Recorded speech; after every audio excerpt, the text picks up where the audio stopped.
चल दिए तुम कहाँ पे, देखो यहाँ के रास्तों में ही दिल खो रहा है। चल दिए तुम कहाँ पे, देखो मुस्कुरा के आँखों में ही दिल खो रहा है।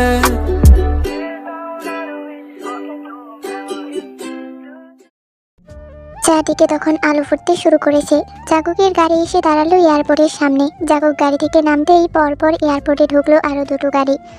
লিন আর জেহব দুজনেই গাড়ি থেকে নেমে দৌড় দিল জাগুকের পিছু পিছু। দুজনেই জাগুককে কিছু বলার সাহস করছে না। জাগুকের হাতের রক্তের ফোঁটা এখনো টিপটিপিয়ে পড়ছে ফ্লোরে। এদিকে তার বিন্দুমাত্র মনোযোগ নেই। মির্জাবাড়ির প্রাঙ্গণে রাতেই ছিল ঝকঝকে চকচকে আলো। রাতকেই জীবন জাগুকের দিনের মতো আলোকিত করলেও সকালের আলো ফুটতেই মির্জাবাড়ি ধ্বংসস্তূপে পরিণত হয়েছে। কালো মেঘে ঢেকে আছে আজ মির্জাবাড়ির চারদিক। লুচি বেগমের কুলি গুটিসুটি মেরে নীরবে অশ্রু বিসর্জন দিচ্ছে তে। পরনে রাতের সেই লেহেঙ্গা, অতিরিক্ত কাদার ফলে চোখের কাজল লেপটে আছে। কাদার ফলে চোখে লালচে ভাব ফুটে উঠেছে, মুখের অবস্থা করুণ। তে চোখ বন্ধ করে তখনকার ঘটনা মনে করল। চেউপের যাওয়ার পর তে আশেপাশে জাগুকের না দেখে চকলেট খাওয়ায় মনোযোগী হলো। খাবারের পর মিষ্টি খেতে ভালোই লাগছে তে, তাছাড়া চকলেটটাও দারুণ খেতে, বাংলাদেশের না দেখেই বোঝা যাচ্ছে। তে চেটেপুটে চকলেট খাওয়ার মাঝেই সামনে এসে দাঁড়ালো রোজ বেগম। রাগী আর ক্ষিপ্ত গলায় বলল, শয়তান মেয়ে একটা তুই, নিজের মাকে খেয়ে এখন বাপকেও খেতে চাইছিস তাই না? রোজ বেগমের এমন কটু কথায় তে তোয়াক্কা করলো না। সে এসব শুনতে শুনতে অভ্যস্ত। কিছু না করলেও রোজ বেগম বাবা মাকে খেয়ে ফেলার উদাহরণ দেয়, এতে নতুন কিছু না। তাই বিশেষ নজর না দিয়ে চকলেট খাওয়ায় মনোযোগী হলো। কিন্তু রোজ বেগম থেমে নেই। সে রেগে তের হাতের বড় চকলেটটা কেড়ে ফেলে দিয়ে বলল, বেয়াদব মেয়ে, তোর মতো মেয়েকে বাঁচিয়ে রাখা যায় না। বেঁচে আছিস কেন তুই? মরে যা। তে কিছুটা বিরক্ত হয়ে বলল, সমস্যা কি আপনার আম্মা? রোজ বেগম খেপে বললেন, এই খবরদার, আমাকে আম্মা ডাকবি না। আজ তোর জন্য আমার স্বামীর জীবন হারাতে বসেছে। শুনতে, তোর বাপের যদি কিছু হয়, আমি তোকে বলছি তুই কিন্তু সুখে থাকবি না। তে এবার বিরক্ত প্রকাশ করে বলল, কি বলছেন বুঝিয়ে বলুন। রোজ বেগম এবার চট করে কেঁদে উঠল ফেস ফেস করে। তোর বাপরে সাহেরা দিবার কতে?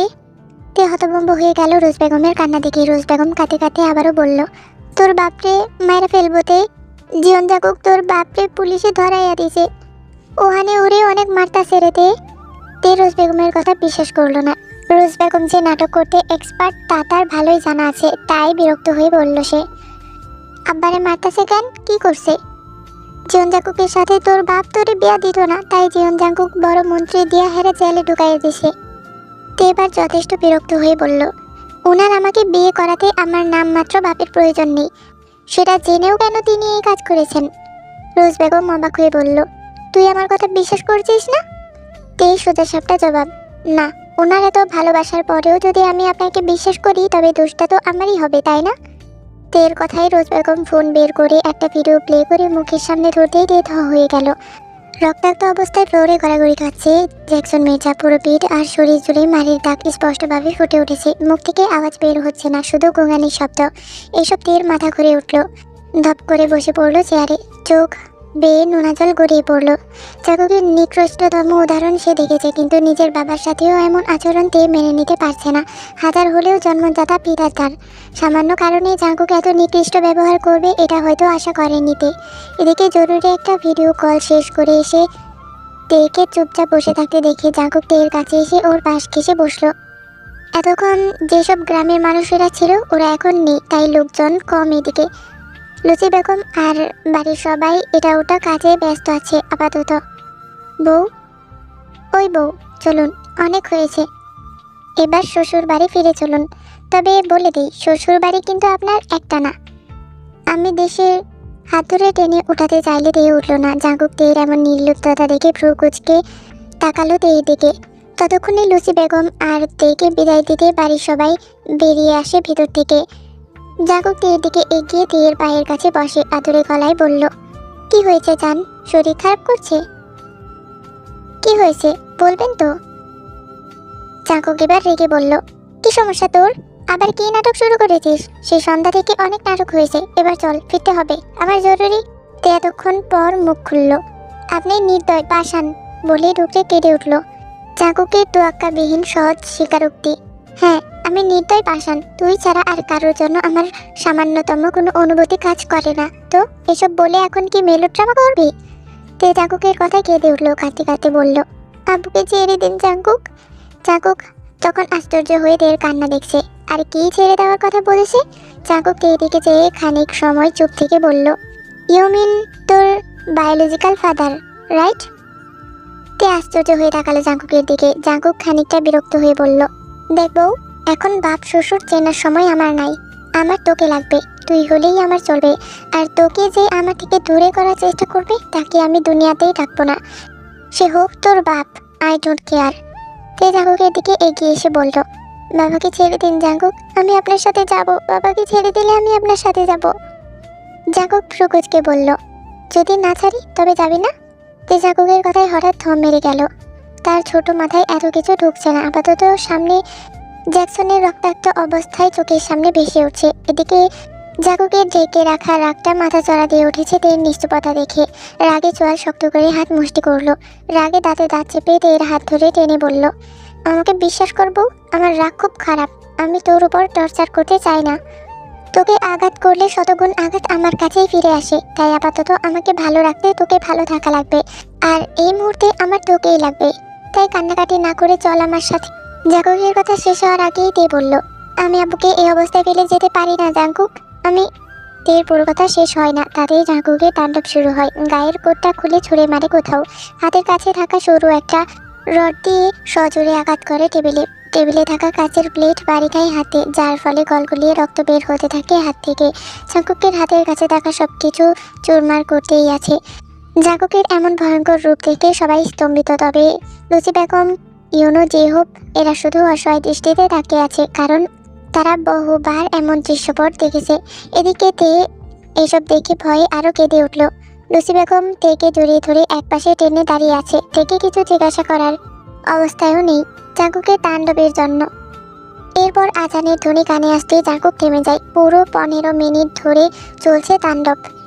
বর্তমান লুসি বেগম বসে আছে তের পাশে। তিনি তের মাথায় হাত বুলিয়ে হতাশ হয়ে তাকালো ইউনা বেগমের দিকে। ইউনা বেগম নিজেও দীর্ঘ নিঃশ্বাস ফেললেন। তাদের এখন কি করা উচিত এটা আপাতত তাদের জানা নেই। এই পরিস্থিতিতে তারা দিশেহারা হয়ে আছে। জাঙ্কুকের জেদ আর রাগের আগে কোনো কিছুই করার থাকে না। এই তো কিছুক্ষণ আগে জাঙ্কুক কল করে বলল জাঙ্কুক এখান থেকে সোজা এয়ারপোর্ট গিয়ে তার প্রাইভেট বিমানে করে পৌঁছে গেছে তার বাসভবন কানাডার টরেন্টো শহরে। টরেন্টো কানাডার সবচেয়ে জনবহুল শহর, তাই শহর থেকে কিছুটা দূরে গ্রামের মতো পরিবেশে জাঙ্কুকের বিশাল বাসভবন। আর এই বিশাল বাসভবনের সামনে দাঁড়িয়ে আছে জেহব। অসহায়ের মতো একবার বিশাল বাড়িটা দেখে আফসোসের সুরে বলল, আল্লাহ, এই দুনিয়াতে কি বন্ধুর অভাব পড়েছিল? বেঁচে বেঁচে এই গুণধর বন্ধুই আমার কপালে ফেলেছেন। দেখছেন, শালা আমাকে বাড়িতেই ঢুকতে দিল না। এখন আমি এই মতো দুপুরে না খেয়ে কোথায় কোথায় ঘুরবো? সেই বিয়ের খাওয়ার পর আর কিছুই আমার পেটে পড়েনি এখনো। জেহবের এত আহাজারি শুনে লিন একবার দোতলা থেকে নিচে তাকালো জেহবের দিকে। তো আরেকবার ঘাট ফিরে জাঙ্কুকের বন্ধ দরজার দিকে তাকালো। আপাতত বসের মনোভাব বোঝা সম্ভব হচ্ছে না, তাই আপাতত কিছু না বুঝে নিজের জন্য বরাদ্দ ঘরে ঢুকে গেল। জেহবের চিন্তা তার হচ্ছে না, কারণ জেহব ফ্ল্যাটিং মাস্টার। নিশ্চিত আশেপাশে থেকে নিজের জন্য কোনো না কোনো জায়গা করেই ছাড়বে। হলো তাই। লিন ফ্রেশ হয়ে এসে দেখে জেহব লনে বসে একজন কানাডিয়ান মেয়ের সাথে ফ্ল্যাট করছে।